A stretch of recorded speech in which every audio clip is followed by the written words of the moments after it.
ఉన్నాడో తలుపు తీయాలి.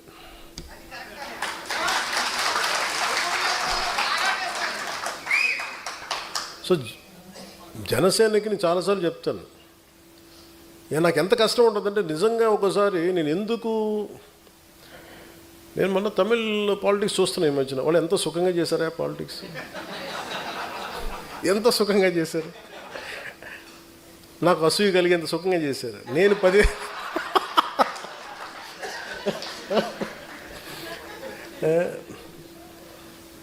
కటౌట్లు పెట్టుకుంటే గెలిచేశారు.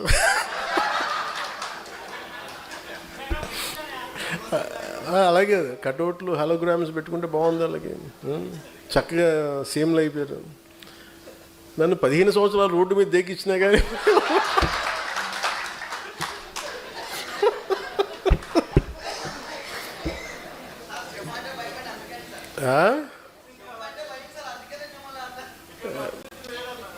సరదా తెలియదు. అంటే ఎందుకంటే నేను మానవత్వం గురించి ఆలోచించేవాడిని. హ్యుమానిటీ. ఒక మాట మాట్లాడాలంటే చాలా అవగాహన కావాలి. ఒక పార్టీ ఎందుకు ఇంత సంవత్సరాలు నలిగాను అంటే, ఒక పార్టీని నడపడం అంటే కొన్ని లక్షల మంది ఒక సమూహాన్ని ఒక ఏకతాటిపై నడిపించడం చాలా కష్టమైన పని. మన ఇంట్లో కుటుంబ సభ్యులనే మనందరం కలిసి ఏకతాటిపైన ఉన్నాం. అలాంటిది నేను ఎంత సాహసం చేశానంటే బయటికి వచ్చి ఒక పార్టీ పెట్టి ఏదో మార్చేద్దామని ఒక పిచ్చి. అది చాలా ధైర్యాన్ని ఇచ్చింది. నేను అనుకున్నాను ఎంత చదివినట్టు, ఏం చేసి చదివినట్టు అంటే, నేను వుల్ఫ్గాంగ్ వాన్ గోట్ అని ఒక జర్మన్ రైటర్ ఉండేవాడు. ఆయన చెప్పింది ఏంటంటే, నాకు ఆయన చెప్పిన కోట్ బాగా ఇష్టం. Boldness has magic and genius in it. అంటే ఒకసారి విపరీతంగా ఆలోచించేసి విపరీతంగా తెలివితేటలు చూపించేసి మొత్తం కొంచెం ఏమి కాకుండా పోతాడు. ఒకసారి దూకేసాడు అనుకో, వాడు కొట్టేస్తాడు. చాలామంది మహానుభావులు మేధావులు చదివి పుస్తకాలు పురుగులైపోయి యాక్షన్ లేకుండా అనాలిసిస్కే పరిమితం అయిపోయి ఇళ్లలో మగ్గిపోతారు.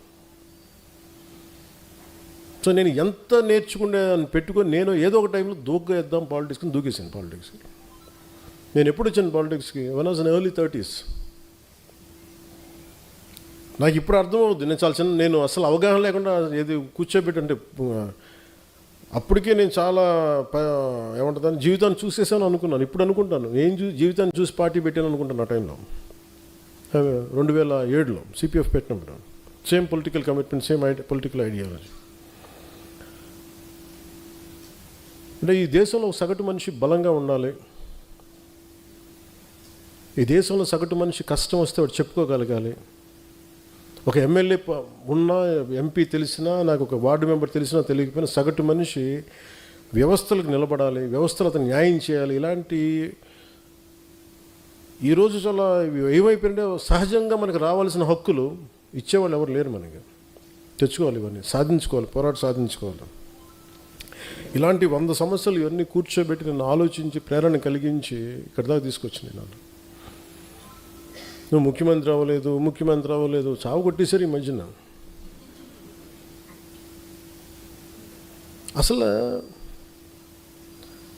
మన సామాజిక పరిస్థితులు ఎలా ఉంటాయి చెప్పండి. అసలు ఉన్న స్టేటే ఒకటి, అది లింగ్విస్టిక్ స్టేట్ అని అమరజీవి పొట్టి శ్రీరాములు గారు ఏర్పాటు చేస్తే తమిళనాడు నుంచి చిత్తకొట్టి పంపించారు. తెలంగాణకేమో కనెక్ట్ అవ్వలేదు, విడిపోయాం.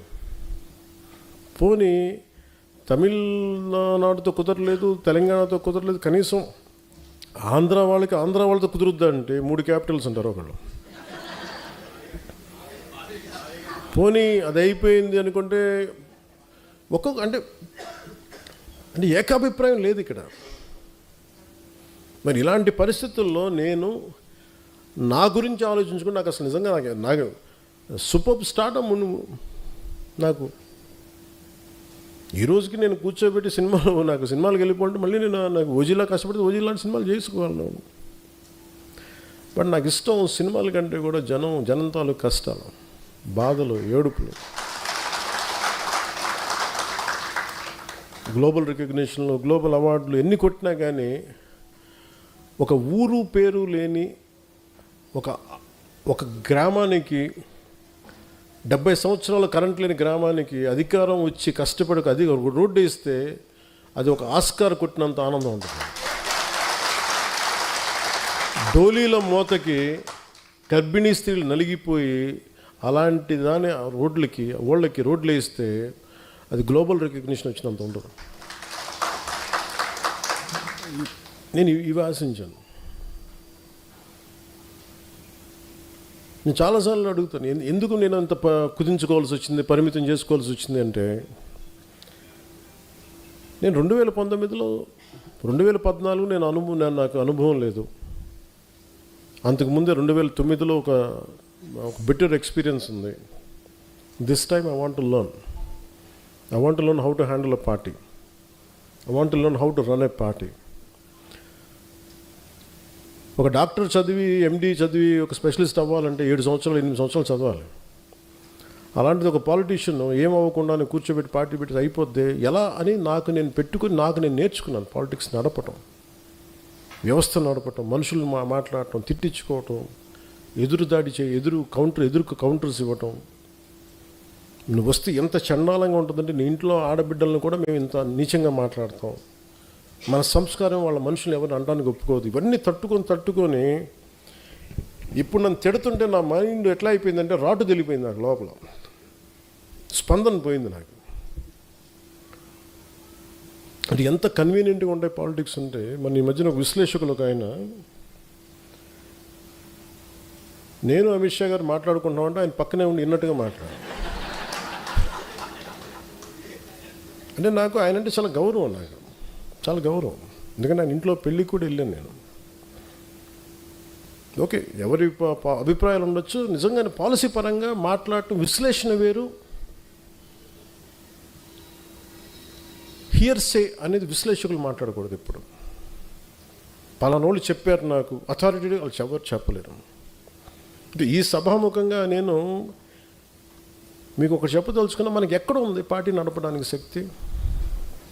టీవీ ఛానల్స్ ఉన్నాయా మనకి? కనీసం మనకున్న సోషల్ మీడియా హ్యాండిల్స్ అన్నీ, నాకు ఏదైనా కష్టం వస్తే అందరూ ఏకాభిప్రాయం మీద ఉంటారా? తమిళనాడులో ఒక హీరో సినిమా చూడాలి అంటే అతని అభిమానులందరూ ఏకతాటిపోయినంటే అతను సీఎం అయిపోయాడు. ఇక్కడ మన అభిమానులందరూ సినిమా పరంగా ఇష్టపడతారేమో కానీ పాలిటిక్స్ రాగానే కులం వచ్చేసింది బయట. కులానికి విడిపోయారు, కొంతమంది పార్టీలుగా విడిపోయారు. ఎక్కడ ఏకాభిప్రాయం ఉంది ఇక్కడ? మరి ఇలాంటి వైరుధ్యమైన వాతావరణంలో ఎదిగి ఇక్కడ దాకా రావటమే, ఒక కొండరాయిని బద్దలు కొట్టుకొని ఒక మొక్క పెరిగితే ఎలా పెరుగుతుంది అంత కష్టం వచ్చింది. అంటే మనకి గుదిబండ్లు పెట్టేశారు, గుదిబండ్లు పెట్టుకుని ఇంత వచ్చింది మొక్క. అంత కష్టం ఆంధ్రప్రదేశ్ పాలిటిక్స్. నువ్వు ఎలా గెలుస్తావో చూస్తాను అనేవాళ్ళు ఎక్కువ. నువ్వు గెలవకుండా చూసుకునే బాధ్యత మాది. నేను ఎవరికేం ద్రోహం చేయలే, వాళ్ళ గురించి ఎప్పుడు నెగిటివ్గా మాట్లాడలా.